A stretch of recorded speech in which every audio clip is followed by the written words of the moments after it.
இரவு வணக்கங்க. எல்லோரும் சாப்பிட்டீங்களா? நீங்கள் முடிஞ்ச வரைக்கும் ஒரு 1/4 லிட்டர் பால் இல்லைன்னா 1/2 லிட்டர் பால் வந்து எப்போவுமே ஸ்டாக் வச்சுக்கோங்க, சரிங்களா?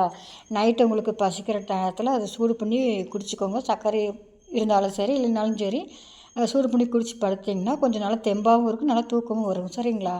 இப்போ நான் கடி ஜோக் சொல்கிறேங்க. அடிப்படையாகவே வந்து நான் கொஞ்சம் சோம்பேறிங்க. எங்கள் வீட்டுக்காரர் அடிக்கடி சொல்லிக்கிட்டே இருப்பார், எல்லா உள் துணியும் ஒன்றா போட்டு துவைக்காத, சாயம் பிடிச்சிரும் அப்படின்னு சொல்லுவாருங்க. நம்ம சோம்பேறியாச்சே கொஞ்சம்.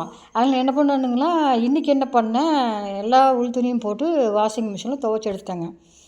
இன்றைக்கின்னு பார்த்து எனக்கு நேரம் சரியில்லைங்க. அதில் அவருடைய வெள்ளை பனியில் கொஞ்சம் சாயம் பட்டுருச்சு. காய வைக்கிறப்ப பார்த்துட்டாரு. அப்போ சொன்னார், உனக்கு எத்தனை தடவை திரும்ப திரும்ப சொன்னாலும் உனக்கு புரியாது அப்படின்னு சொன்னாருங்க.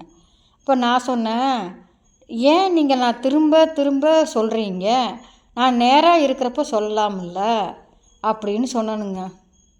மனுஷன். சப்ஸ்கிரைப் கொடுத்து சப்போர்ட் பண்ணுங்கள் ஃப்ரெண்ட்ஸ். மீண்டும் அடுத்த வீடியோவில் பார்க்கலாங்க.